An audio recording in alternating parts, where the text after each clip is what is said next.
नमस्कार दोस्तों, स्वागत है आपका एक और रोचक और ज्ञानवर्धक वीडियो में। तो दोस्तों, आपने बहुत सी कथाएं कहानियां सुनी और देखी होगी, परंतु आज इस कथा को आपने कभी ना सुना होगा ना देखा होगा, क्योंकि दोस्तों, औरत की ऐसी बहुत सी चीजें हैं जो आपको अभी तक नहीं पता चला होगा। तो दोस्तों चलिए आगे बताते हैं कि औरत जब अकेले लेती हो तो चुपके से उसकी पीछे की एक चीज जरूर चाट लेना या स्पर्श कर लेना उनको मिलता है ढेरों आनंद और वह हो जाती है हमेशा के लिए। आपकी यह चीज पुरुषों को चाटना बहुत जरूरी होता है, नहीं तो पति पत्नी में प्यार कम हो जाता है। इसे हर पुरुष चाटता है, क्योंकि दोस्तों, यदि आप यह काम कर लेते हो तो आप बहुत धनवान और अमीर इंसान बन सकते हो। तो दोस्तों, आप भी महिला की यह एक चीज जरूर चाट लेना, आपका भाग्य चमक जाएगा, किस्मत चमक जाएगी, आप करोड़पति लखपति हो जाएंगे, धनवान बन जाएंगे। दोस्तों, आज का यह वीडियो बहुत ही ज्ञानवर्धक साबित होने वाला है। वीडियो को लाइक जरूर करें और दोस्तों, पति पत्नी इस कहानी को जरूर सुने। दोस्तों, इस कहानी को पूरे तन और मन के साथ जो सुनता है, उन पति पत्नी के रिश्तों में किसी भी प्रकार की कमी नहीं आती, बल्कि उनके बीच का बंधन और भी मजबूत हो जाता है। कलयुग के इस दौर में सबसे बड़ी समस्या यह है, विश्वास और आपसी समझ कम जोर पड़ने लगती है। लेकिन इस कहानी में एक ऐसा संदेश छिपा है जो हर रिश्ते को एक नया जीवन दे सकता है और आपसी लगाव बढ़ जाता है। और पति पत्नी के बीच सच्चे प्रेम का यह प्रमाण दिखलाता है कि चाहे कितनी भी बड़ी मुसीबत क्यों ना आ जाए, अगर प्रेम सच्चा हो तो समय और दूरी उन्हें अलग नहीं कर सकते।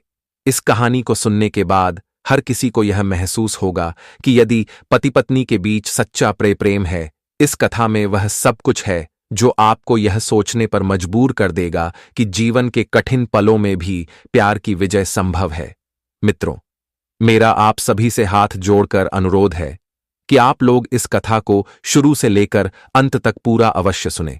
और जो भी श्रोतागण इस कथा को शुरू से लेकर अंत तक सच्चे मन से श्रवण करते हैं, तो भगवान श्री कृष्ण जी की कृपा उनके परिवार पर सदैव बनी रहती है और उनके परिवार में आने वाले सभी संकट भगवान श्री कृष्ण स्वयं हर लेते हैं और उनके परिवार का जीवन सुखमय कर देते हैं।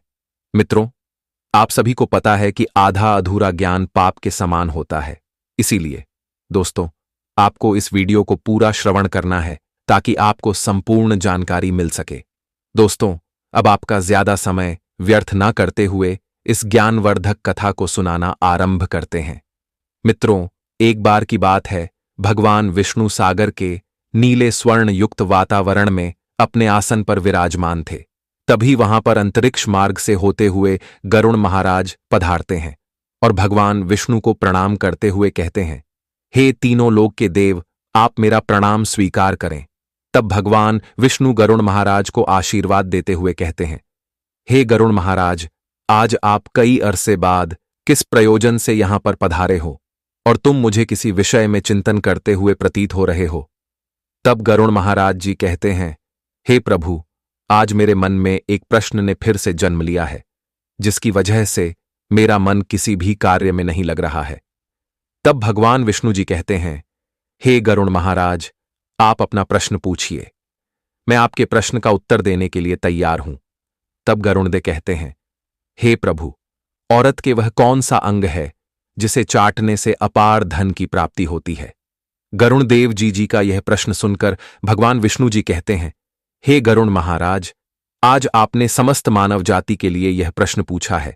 और आगे भगवान विष्णु जी कहते हैं, हे गरुड़ देव, मैं इस प्रश्न का उत्तर एक कथा के माध्यम से तुमको बताऊंगा। तो हे गरुड़ महाराज, आप इस कथा को पूरे ध्यान से और कथा को अंत तक सुनना। और जो भी पुरुष इस कथा को सुनने के बाद स्त्रियों के यह अंग चार लेता है, वह कभी भी गरीब नहीं रहता है और उसके घर में सदैव माता लक्ष्मी वास करती है। तब गरुड़ देव कहते हैं, हे प्रभु, आप मुझे वह कथा सुनाइए, मैं उस कथा को शुरू से लेकर अंत तक सुनूंगा। तब भगवान शिव कथा को आगे बताते हुए कहते हैं। तो दोस्तों, कथा को आगे जानने से पहले अभी तक आप लोगों ने वीडियो को लाइक नहीं किया है, तो वीडियो को लाइक करके हमारे चैनल को सब्सक्राइब जरूर करें और जय माता लक्ष्मी जरूर कमेंट करें।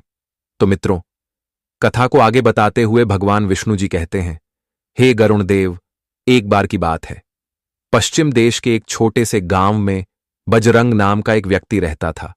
उसकी एक पत्नी थी जिसका नाम सुषमा था। सुषमा देखने में बहुत ही ज्यादा सुंदर थी और वह अपनी पति से बहुत ही ज्यादा घृणा करती थी।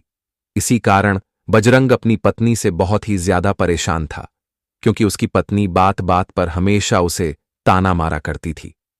तुम्हारे पास है ही क्या, घर में खाने तक को कुछ नहीं है दोस्तों। उसके घर में बिल्कुल कंगाली छा गई थी। एक भी रुपया नहीं था और उसके घर में खाने के लिए अन्न का एक दाना तक नहीं था।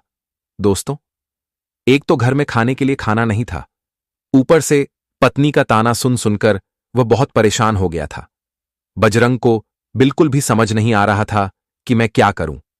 इसी परेशानी में धीरे धीरे दिन व्यतीत हो रहे थे। फिर एक दिन की बात है, जब वह अपने घर से जंगल होते हुए एक सुनसान रास्ते पर निकल गया। वह रास्ता बहुत ही ज्यादा सुनसान था।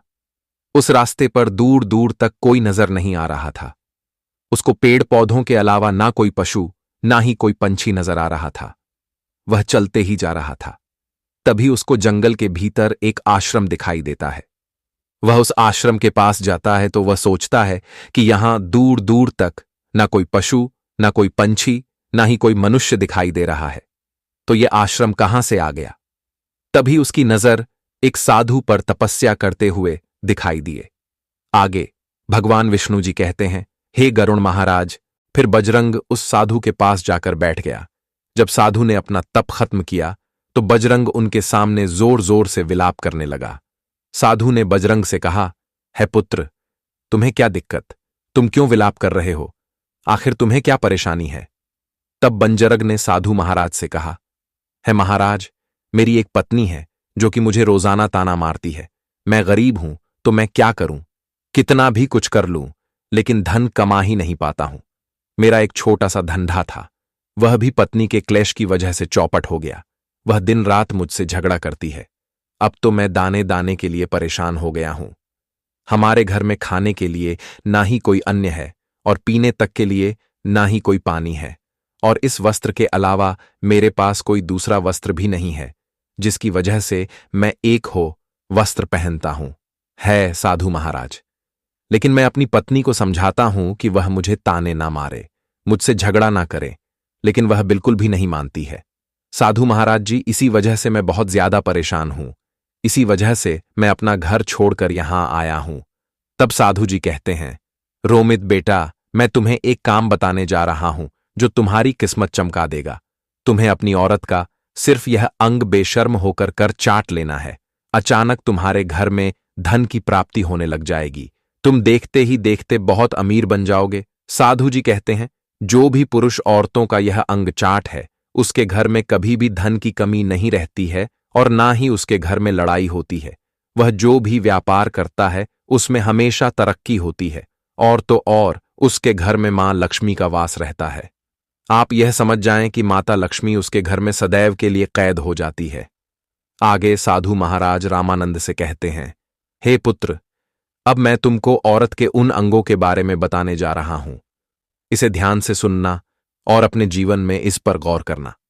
तब बजरंग साधु जी महाराज की बातें बहुत गौर से सुनता है और कहता है, हे साधु महाराज, जितनी जल्दी हो सके मुझे यह बता दो कि औरत का वह कौन सा अंग है जिसे चाटने से अपार धन की प्राप्ति होती है।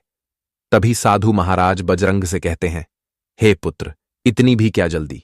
हे मित्रों, तभी साधु महाराज जी उस आदमी को एक कहानी सुनाते हैं और बताते हैं कि पुत्र, एक नगर में एक सोनार रहता था। उसके बहुत सारे ग्राहक थे जिस पर वह दिन रात मेहनत करता था। उसके घर में सोनार और उसकी पत्नी रहा करते थे। उस सोनार और उसकी पत्नी में आपस में बहुत ज्यादा प्रेम था। उसके घर में किसी भी प्रकार की लड़ाई झगड़ा या क्लैश नहीं होता था। इसी वजह से उसके घर में सदैव महालक्ष्मी का वास रहता था और उसके धंधे में इतनी ज्यादा बढ़ोतरी होती थी कि वह दिन प्रतिदिन और अमीर होता जा रहा था। उस सोनार और उसकी पत्नी में इतना प्रेम था कि आसपास के लोग उन्हें देखकर जल जाया करते थे। धीरे धीरे उसके पूरे गांव के लोग जान गए कि सोनार और उसकी पत्नी में बहुत ज्यादा प्रेम है। धीरे धीरे यह बात उस नगर के राजा तक पहुंच गई। दोस्तों, सोनार और उसकी पत्नी की बात जब राजा के पास पहुंचती है तो राजा भी उसके प्रेम की काफी ज्यादा तारीफ करता है। वह सभी से बताते हैं कि हमारे नगर में एक सोनार और उसकी पत्नी रहते हैं। जिनमें कभी भी लड़ाई झगड़े नहीं होते हैं। उन दोनों में आपस में इतना प्रेम है कि मैंने ऐसा अपनी जिंदगी में कभी भी नहीं देखा। एक बार की बात है, राजा पूरे नगर में ढिंढोरा पिटवा देता है कि इस नगर में जितने भी लोग हैं वह सभी अपने अपने घरों में घी का दिया प्रज्वलित करेंगे। यह बात सुनकर राजा की पत्नी पूछती है, हे स्वामी, आप ऐसा क्यों कर रहे हैं?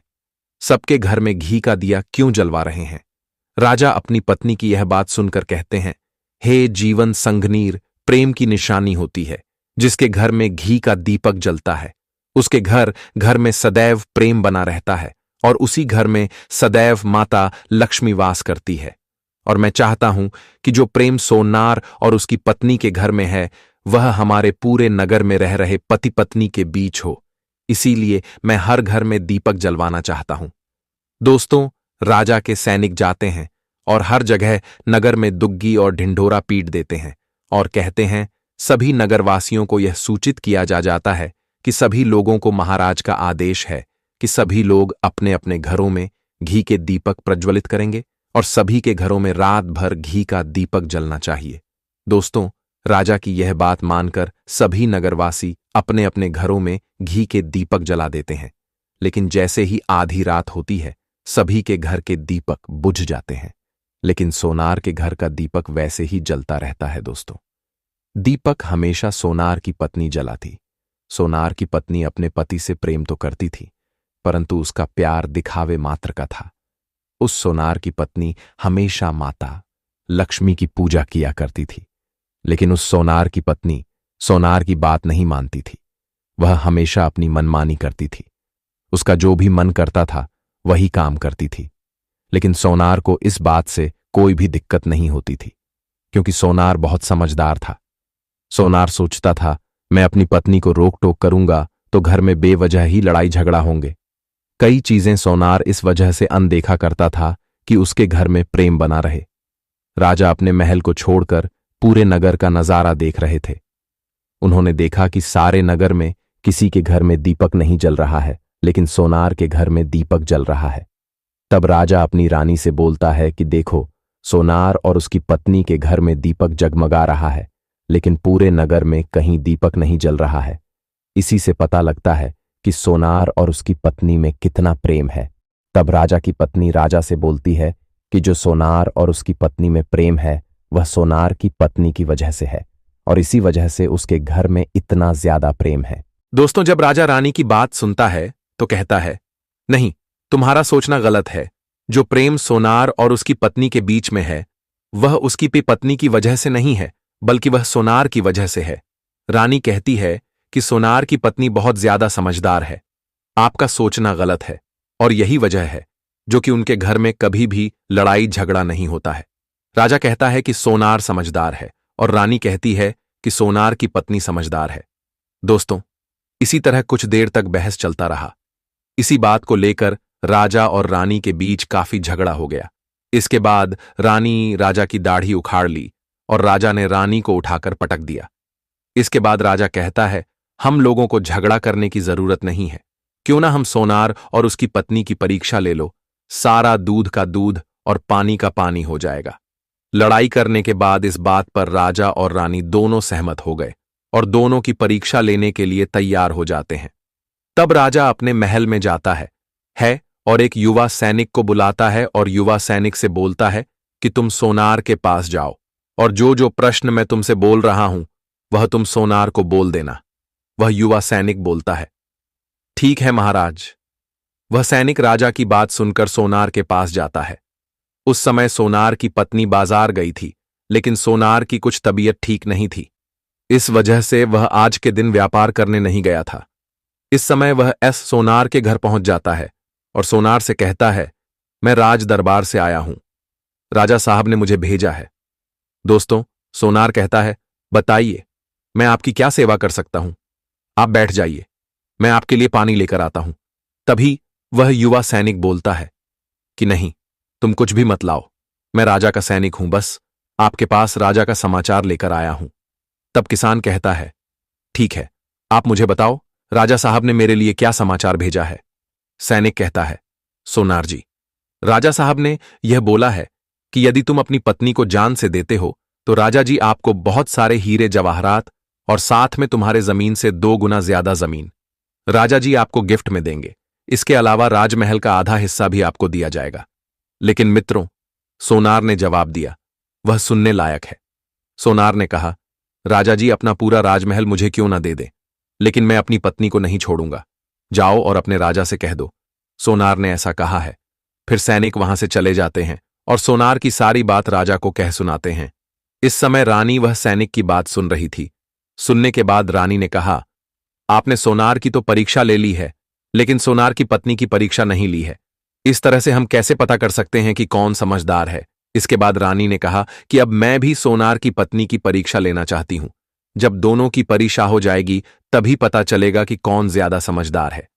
फिर रानी ने भी एक युवा सैनिक बुलाया और कहा कि मेरी बात सोना की पत्नी को बोलना और याद रखना, यह बात तभी बताना जब सोनार वहां पर ना हो। सैनिक ने पूछा कि रानी क्या बात बतानी है, वह तो बताओ। तो रानी ने सैनिक को सारी बात बता दी। सैनिक सोनार के घर जाता है और उसके घर में आवाज लगाता है तो उसके घर से सोनार की पत्नी निकलकर आती है और कहती है, बताओ क्या हुआ, क्यों दरवाजा पीट रहे हो? तो सैनिक ने कहा कि मैं राजा का सैनिक हूं और राजमहल से आया हूं, मुझे रानी ने भेजा है। सोना की पत्नी ने कहा, बताओ किस लिए आए हो? तब सैनिक ने कहा, रानी ने बोला है, यदि तुम अपने पति सोनार को मार देती हो तो आपको बहुत सारे हीरे जवाहरात रानी आपको देंगी और साथ में राजमहल का आधा हिस्सा भी आपको मिलेगा। इसके अलावा जितनी भी आपकी जमीन है वह तो आपकी रहेगी, लेकिन उसकी 2 गुना जमीन भी रानी आपको देगी। यह बात सुनकर सोनार की पत्नी तैयार हो जाती है और सैनिक से कहती हैं, ठीक है, यदि मुझे रानी साहिबा यह सब देंगी तो मुझे मंजूर है, मैं अपने पति को मार दूंगी। तब सैनिक पूछता है कि रानी को कैसे पता चलेगा कि आपने अपने पति को मार दिया है? तभी सोनार की पत्नी बोलती है, मेरे घर में जो दीपक जल रहा है, जब मैं सोनार को मार दूंगी तो उसे बुझा दूंगी, तब आपको पता चल जाएगा कि मैंने सोनार को मार दिया है। अब सैनिक सोनार की पत्नी की बात सुनकर राजमहल वापस जाता है और रानी को सारी बात बताता है। सोनार की पत्नी की बात सुनकर रानी बहुत अचंभित हो जाती है। राजा और रानी को जाति से नफरत होने लगती है। उसी समय राजा अपने नगर के सभी लोगों को बुलाता है और कहता है कि मैं चाहता हूं कि मेरे और मेरी पत्नी की वजह से सोनार की जान ना जाए। तू लोग ऐसा करो, उस सोनार के घर जाओ और सारी बातें बता दो और उस सोनार को बचा लो, वरना सोनार की पत्नी उसे मार देगी। इधर सैनिक सोनार के घर जाते हैं और सोचते हैं कि सोनार की पत्नी सोनार को रात में मारेगी और दिया बुझाए।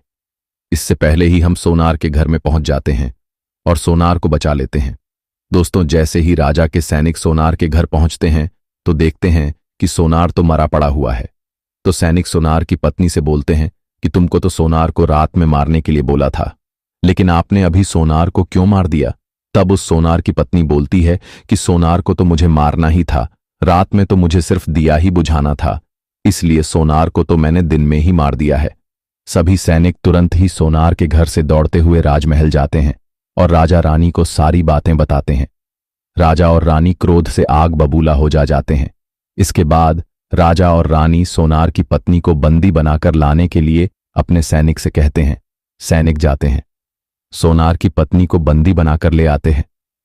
राजा सोनार की पत्नी से पूछता है, ऐसा तुमने क्यों किया? तुम लालची औरत हो, तुम्हें पैसों से प्यार है। तभी सोनार की पत्नी ने जवाब दिया और बताया कि मुझे तो सोनार को पहले ही मारना था, वह तो मैं कोई बहाना ढूंढ रही थी, क्योंकि महाराज सोनार की आदत बहुत ही खराब थी, वह मेरे साथ बहुत खराब व्यवहार किया करता था। तो राजा ने कहा, ऐसा क्या करता था? सोनार तो सोनार की पत्नी ने जवाब दिया, वह सोनार मेरे कान का पिछला हिस्सा अक्सर अपनी जीभ से स्पर्श किया करता था। राजा ने पूछा, यह बताओ, जब आप लोग गरीब थे तब क्या सोना आपके साथ यह काम करता था?